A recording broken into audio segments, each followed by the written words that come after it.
Chérie. Au point. Voilà.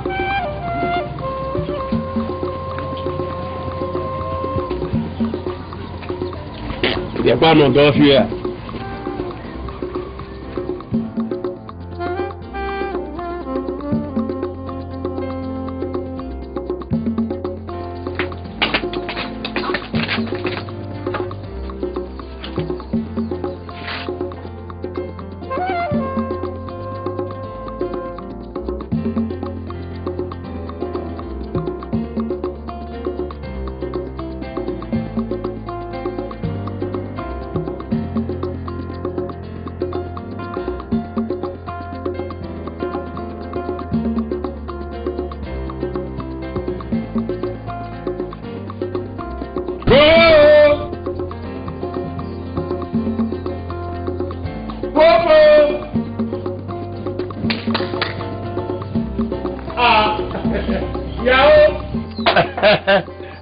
Yao, ça va? Ça va. Était, Louda Média, Louda Doji. Là, Dojine. Ah, était, mais à Holo pour. Et toi? Ah, quand tu n'as pas fils, Jolie, ça va? Alors, finir, il y a le pain, il y a le jar. Ça va? Là, il y a un Yasia. Tu es très gentil. Bon, je vais l'attendre un peu. Monsieur, je te remercie. Si mon temps est content. Yao.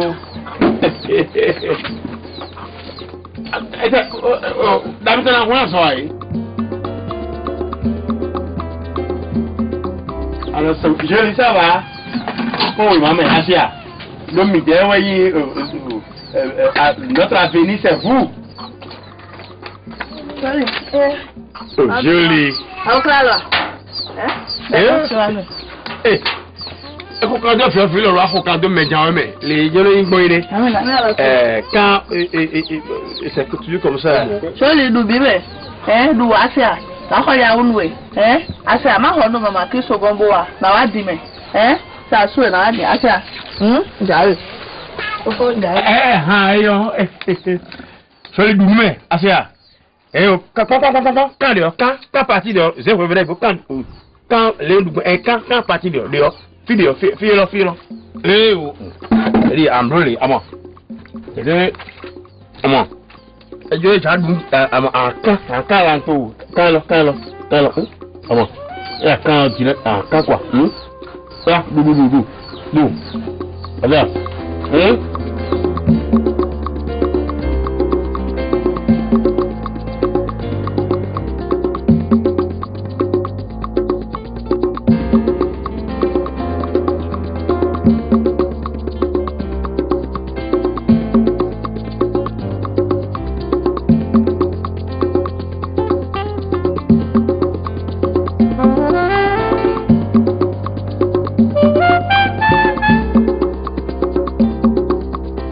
Chérie, moi ça fait, hein?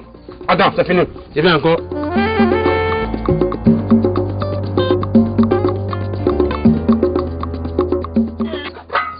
Hey!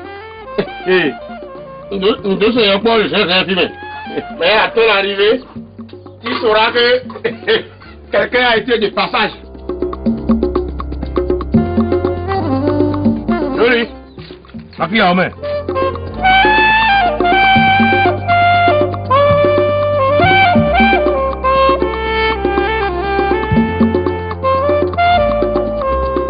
Joli, et tu as les grands rois d'Aumé.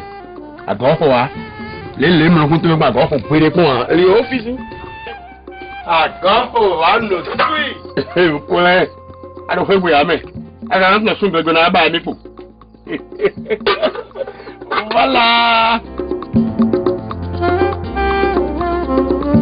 Joli. Un indien, hein? Et nos vitamines sont mieux. Bon, et là, on va encore. On doux, moi, doux. Ah, ça, doux. Doux, vous voyez, ma doux, de temps. Ah.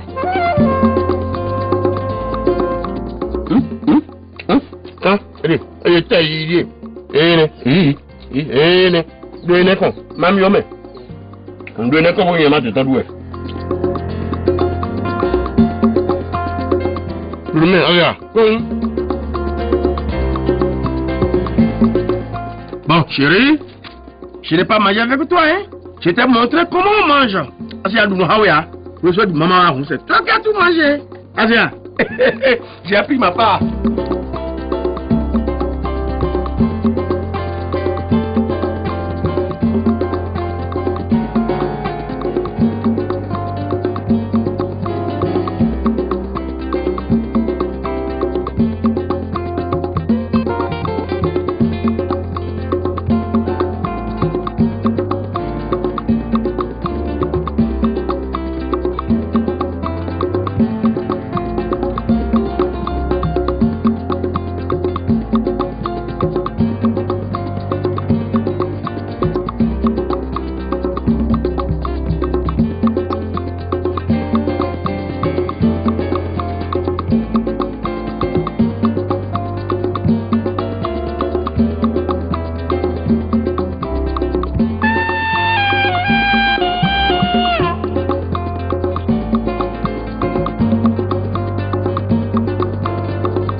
Bravo! Atau tu mwe betan wewe. Ndala haya no honwe. No dunu gaji bo mana ko ya supo tonwe. Asia. Sa suwe. Jawe me. Olha aqui, ó. Soni. Tá dobrando aí. Não, não vai. Não é caminhão de ó. Kilo é taro no co.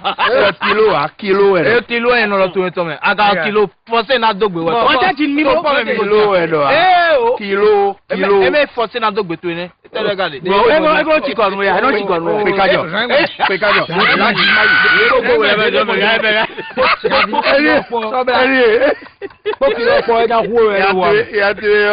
Àjọlá mi ní èfi mi tẹ̀ máa fi rẹ̀ pẹ́sọ̀ dújẹ́ ìbú ìbàjí gbókín pé lọ́wọ́ ìyẹn sún ngò ìdánù bókòrò gbájá bẹ́ẹ̀ ẹ̀ ọ̀sán àrọ̀ tí mo àwọn kúsù wa àwọn fílà jẹ́ ọdún yẹn. Bàbá náà la dọ́mọ́ kú wẹ́rẹ̀ wù. Tàjì àyí gbèrò mi kú wa.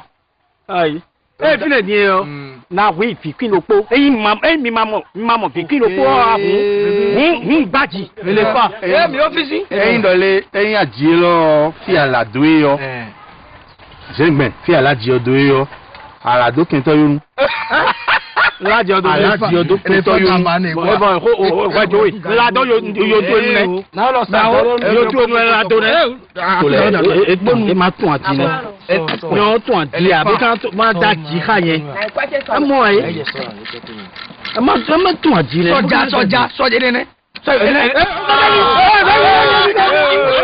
ah no wa go ti wa o to o ngbe ebi so mi adua e ku tete wa go ti ra ya vie e za sati lo na gba onu ebo na gba onu bo mama tu yo e che ko na ndo an vi lo bo na ituale bo da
Chérie, tu es là? Tu as mangé maintenant? Tu es bien rassasié? Ok. Maman jolie? Maman jolie? Oui. Ah, je suis là. Ah, tu es là? Oui, oui. Sois le bienvenu. Merci beaucoup, ma chérie. Et la journée? Oh, la terre est tellement dure. La terre est dure. Et comment tu as fait? C'est pas pu terminer. C'est parce que j'ai eu une faim de loup que je suis rentré. Juste manger quelque chose et reparti. Donc tu vas repartir. Voilà, c'est bon rapidement s'il y a quelque chose à manger. D'accord, je te sers tout de suite. Rapidement, tu me sers à manger. D'accord. Eh, Majou, elle a mangé maintenant? Elle a mangé, elle a D'accord. bien mangé. Ok. Quoi?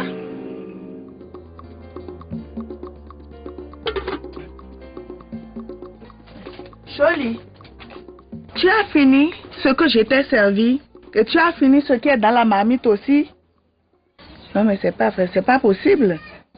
Jolie, dis-moi, qui a mangé avec toi? Qui a mangé avec toi? Mais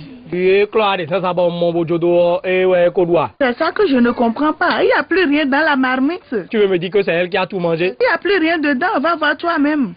Eh ben, Ajodo, bah, vous avez donné où? Mais ne me dis pas que c'est elle qui a tout mangé. Tu ne peux pas me dire que c'est elle qui a tout mangé. Hein? Et maintenant, tu veux que moi je reste comme ça? Que je ne vais pas trouver à manger, c'est ça? Je suis très sérieux. Hein? Mais on dit propre ou même blague avec. Ce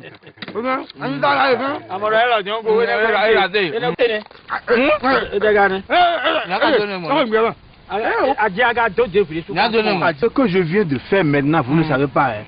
Je l'ai tendu une pièce comme ça. La personne, il voit, c'est qu'il voit à moitié au cou.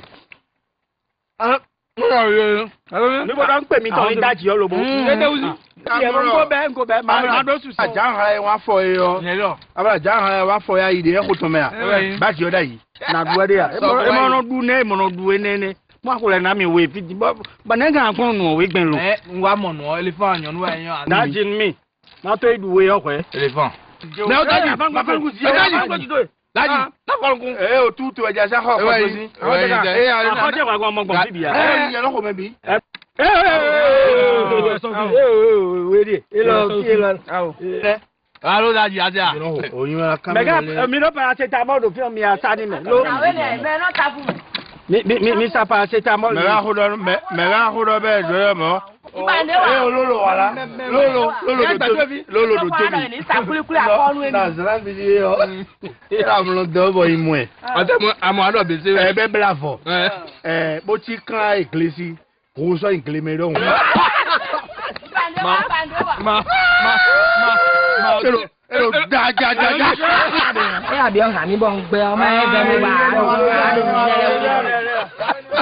Non, moi je t'ai pas demandé pour faire. C'est tout juste pour voir sa forme. Nous, au final, nous juste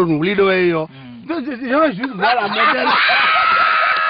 Et d'abord, si on va comparer la modèle, modèle et moto on va comparer la modèle de la voiture. Hein? C'est une voiture 2 chevaux. Ancien modèle. Ça c'est ancien modèle. Et ce n'est même pas les nouveaux que les femmes sont en train d'utiliser aujourd'hui.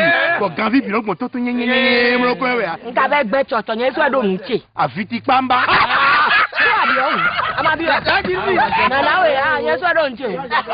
Et au vous be ko tom panpon et c'est encore froissé. Bien ko bo. Tu es la dernière personne que je n'ai pas goûté dans ce quartier. Et j'ai refusé. Même si tu as décidé de me donner, j'ai refusé. Parce que si jamais si je rentre dedans, ça sera, c'est que quartier rend de maudit.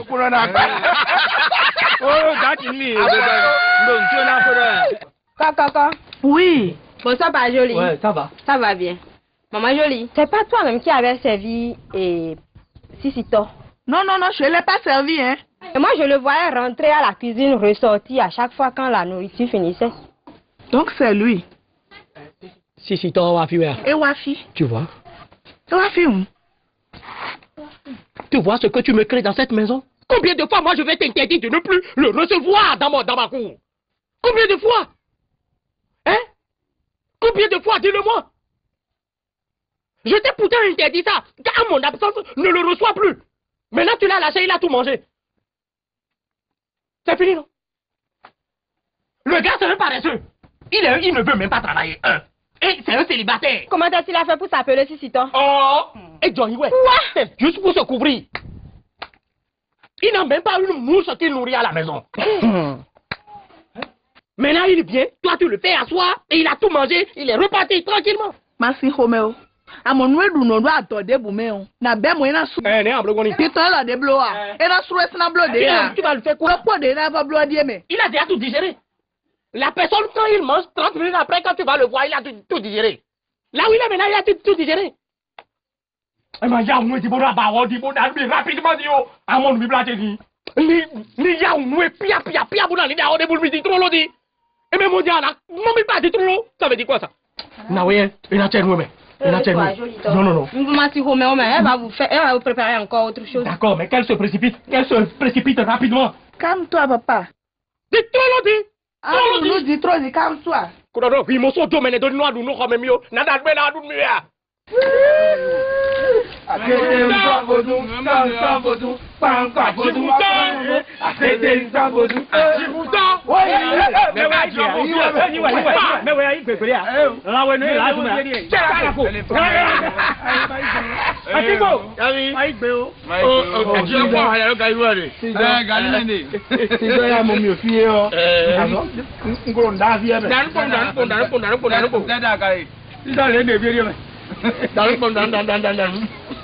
Ay, mon copain donné. Dans le pot. T'as dit un mot? Oui. Et tu as pris, ben, ya. Éléphant va comprendre ton béni, nous a tout nos poids. Bon, ah, non, Adjo coup et puis, Adrou va jaillir. Adrou va jaillir. Non, mais tu vas non, alors tu vas garder. Oui, nous avons des peines. Maman fait un bon là mon bi, mais quoi, c'est déjà là mi fio déjà. Il consomme des dit. Tu as regardé.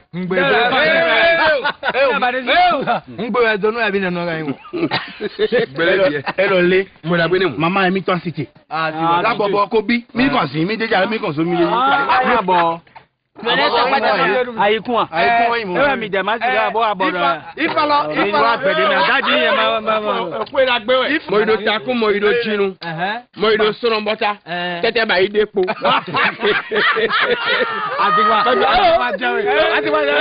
Kódà ńlẹ̀ mo ní bó tún yẹ gbọmọ.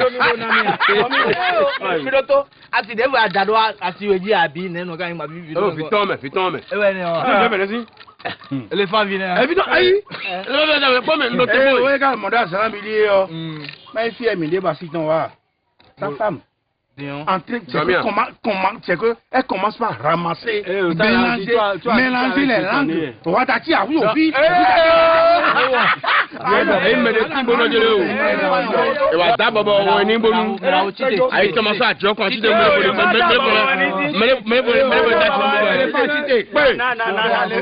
mais manger revenu.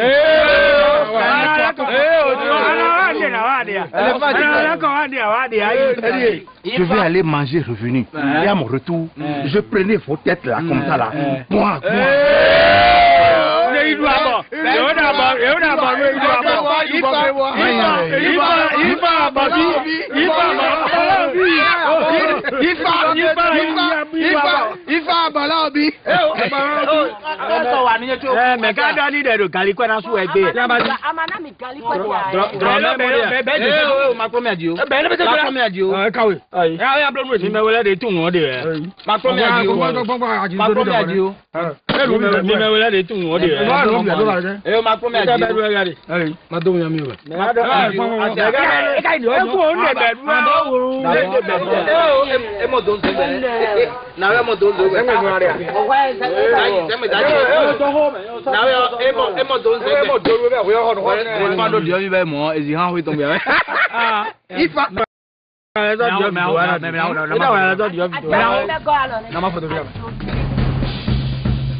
dit c'est bon, va voir tes amis. Je les ai cognés. Hein? Je les ai cognés. C'est toi qui cognes toujours, on ne te cogne jamais. Je suis toujours le premier. Hein? C'est moi qui batte les gens.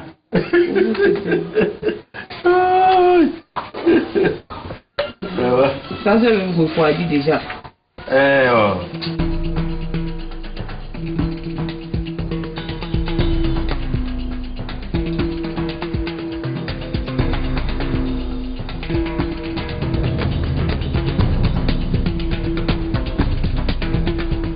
Il me demande pardon de le laisser. On a mis du bois. Bon appétit. Tu as bien préparé. Comme d'habitude, non.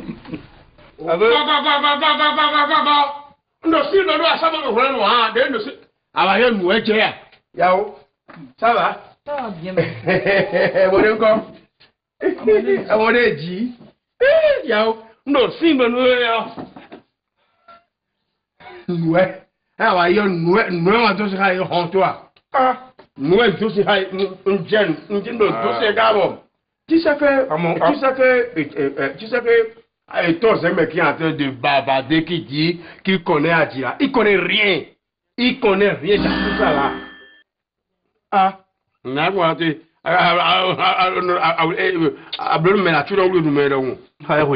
n'ai pas prié. Tu as prié matin, non? Non, ça c'est le matin, ça. C'est pas bon de prier 2 fois par jour. C'est pas bon. C'est pourquoi je... C'est que c'est pas bon. Hein? On fatigue le Dieu. Fatigue prier plusieurs fois là, c'est pas bon. Il ne prend pas.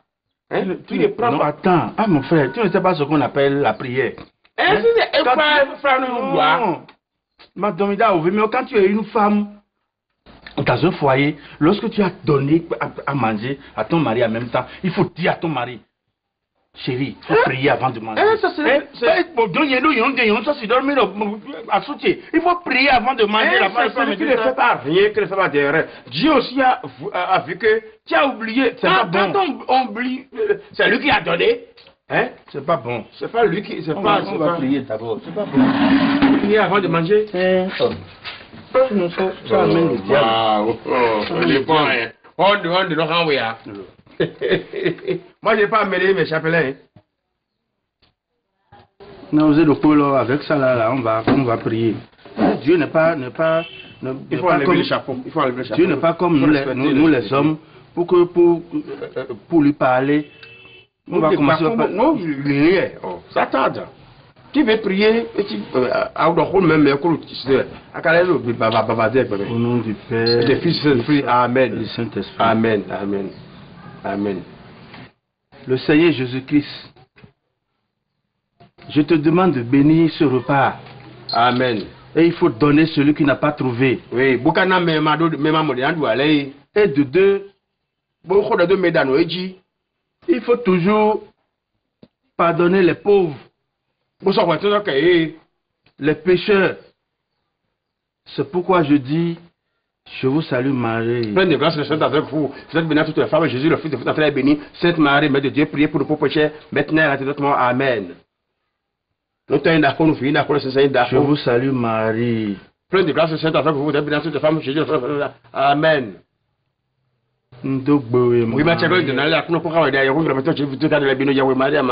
Amen.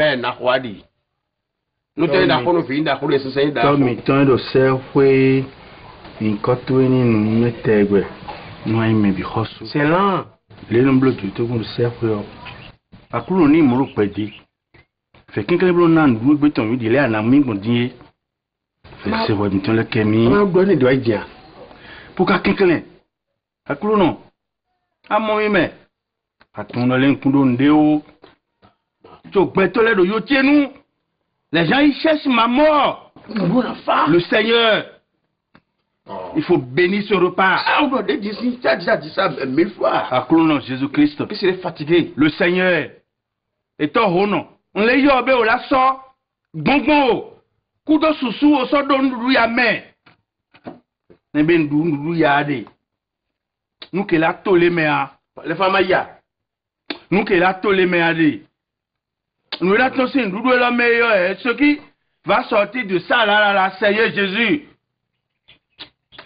Tu es bon. Faut bénir. Même les voleurs. Faut leur bénir aussi. Pour que ta volonté. Il est parti. Il est parti. Ce salopard là. Mais lui, il est né comment? Eh?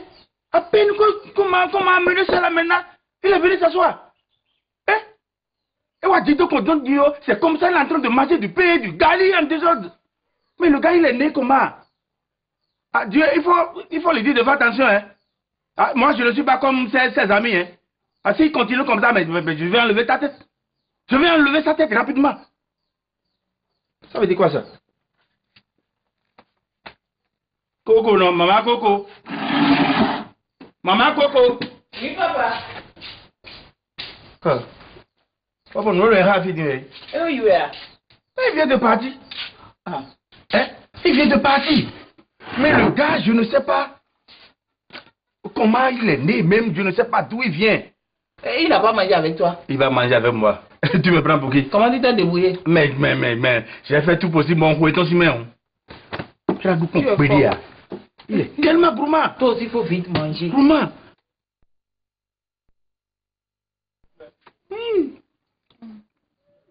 Il ne va jamais manger. Toi aussi, il faut vite manger. On va se refroidir. Alors, toi, mais est-ce que ça va nous vito et nous tâcher, merci. Ah, tiens, terminé la prière. Ton prière est long, vraiment, tellement que. Et c'est aussi. Alors, Hayawe en vient. Alors, Hayawe, tu pries, tu aimes trop ton Dieu. Ouais, pour d'abord, il faut qu'on ait un beau soir. Oh, fille, maman, regardez. Regarde, Bobo. Fille, regardez. Regarde, Bobo. Quoi, fille? Il y a des noms de on a nous filets à fituer l'air. Oh, mais je me donne là. Mais je ne là. Donc les enfants ne marchent pas. Adam. Tu veux me dire que les enfants ne marchent pas ça? Adam. Comment se fait-il que tu es une femme de foyer? Lorsque tu as préparé, tu dois réserver pour tes enfants. Alors, mais. Comme. Moi, j'ai fait, je sors. Attends. Maintenant, on va dîner. Joséphine. Tu as pris pour Rachel maintenant. Rachel, on t'a abordé. Rachel, on t'a abordé. N'a pas tout maintenant, oui, le dimbo, hein. Et Christine. Ah, j'ai oublié. Ah! Mais tu as quoi même? Oui. Et Paul. Ça dit que Paul ne marche pas. Mais tu as quoi au juste? C'est ganouille, hein? C'est ganouille, hein? Oh. C'est Belvita. Belvita ne marche pas ça. On doit. Pardon, moi, c'est comment tu dis? On doit. Oh. Tu vois, il y a un doux. Bon, filet, il y a un doigt. Hein? Moi, je vais manger et laisser les enfants. Hein? Laisser les enfants. Ils vont garder nous, ouais. Si je travaille aujourd'hui, c'est à cause des enfants. Non, vite, il faut manger. Mange. Alors, maintenant, tu sais que notre délégué est en train de. Madame. Fais regarder. Et tu te connais, ouais. Délégué, mettons. Il déconne. Pour le soir, Bobo, on a réservé des Williams. C'est quand maman, Bobo, nous. Maman, Bobo, nous. Ah, ni pas ça gagne ça. Déjà pour les noms, mais non, ouais, ni pas ça gagne ça pour moi. Oui, comment? C'est qu'il y a des trucs que si les choses là commencent pas à se passer là, pour nous gommer à son loco. Faut gommer. Tu l'as savé. Merci, papa. Merci beaucoup. Je vous mets le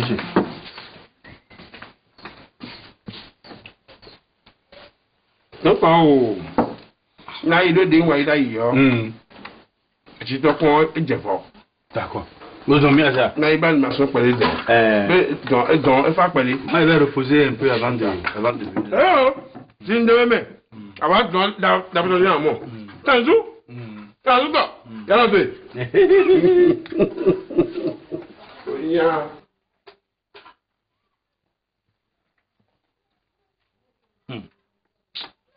Maman.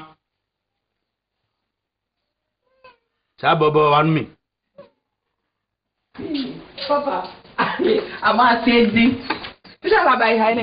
Toi là, on dirait que tu ne comprends pas monsieur quoi. Hein? Je n'avais pas vite compris. Oui, justement. Le type là. Mais quand j'appelle tous ces noms là, est-ce que tu n'as jamais mis un enfant au monde qui s'appelle Paul? Hein? Non, il n'est pas jamais. Je ne sais pas le problème que le monsieur a au juste. Vraiment, Bobo, il y en a voir. Il ne va jamais manger. Quand on perd nous Charlie pour Charles. Namblo, pomme namblo khaybo, hein. Namblo khaybo. Toi aussi, il faut vite manger.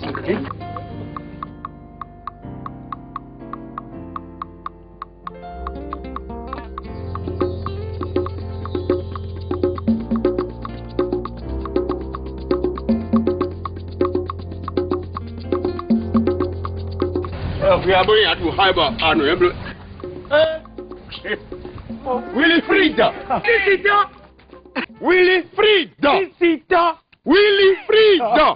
Chef du village adjoint. Non, je ne suis pas adjoint. Vous m'avez changé, non? Tu maîtrises mieux le village que quiconque. Je maîtrise il y a de mon côté. Je t'ai vu tout à l'heure en criant là-bas. Oui, j'étais en train de distribuer les convocations à ceux-là qui ont acheté nouvellement de carrés dans le village. Il y a une réunion? Oui, il y a une réunion le samedi prochain. Samedi prochain? Oui. Il s'agit de quoi? Non, ceux qui sont venus nouvellement dans le village là. Oh! Voilà, le délégué les a convoqués. Voilà, c'est donc le reçu.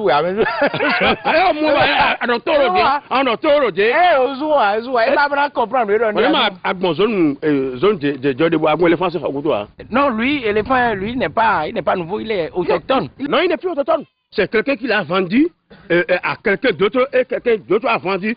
Et lui, il est moitié autochtone, moitié étranger.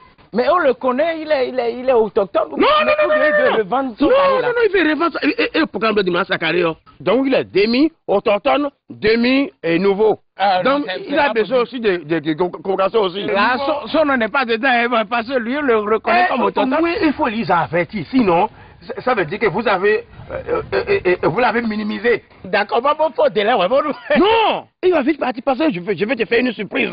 Hein? Viens, je vais te montrer. Bien sûr. C'est beaucoup de surprises.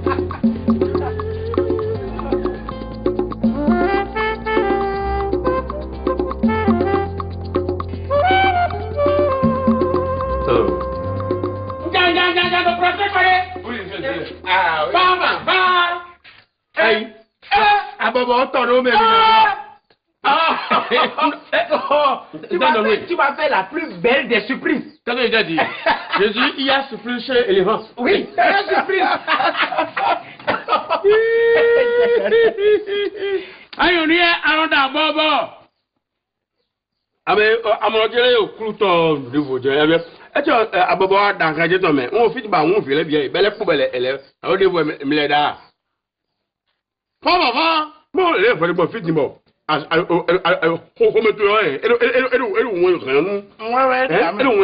Bon, voici ta dans Tandouya. C'est trop bon. Hein? Parce que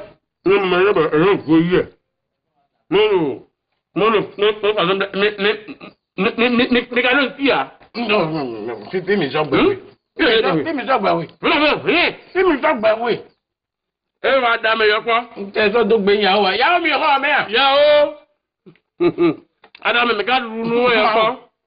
Regarde, mon nom, il y a dit. Non, il y a dit, non, vous avez. Non, c'est vrai. Et non, il y a quoi? Non, c'est vrai. Donc, d'abord,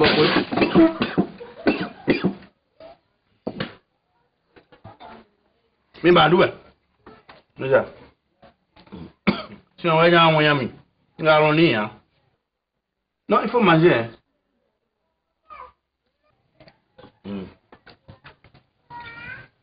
Ah, mais Loulou. Ça va.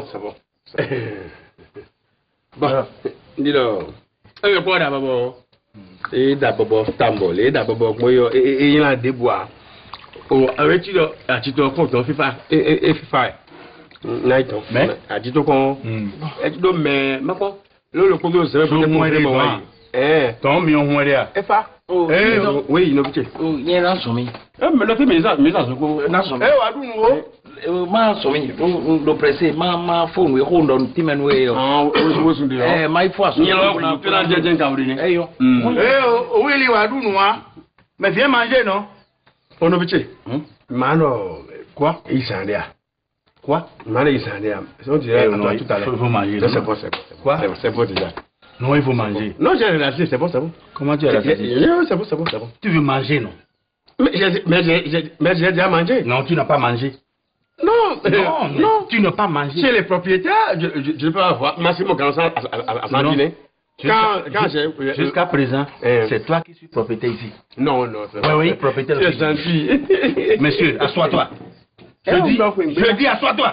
Je m'en vais. Assois-toi vite. Et ça veut dire quoi? Il a eu mon tatou de Sacré-Cœur. Non, j'ai déjà fini. Comment tu as fini? Ce que j'ai dans ma vente, j'ai déjà fini. Ce que tu veux manger. J'ai déjà mangé. Et tu es en train de me gêner depuis des heures là. C'est quoi tu es là? Tu ne peux pas me laisser manger. C'est la commission. Quelle commission? Chez toi, c'est tout.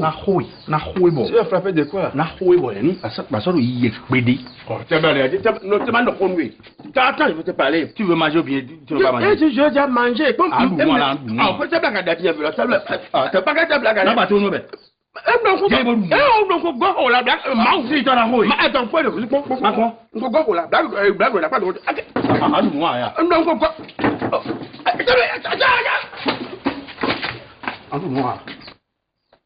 Ça veut dire quoi ça?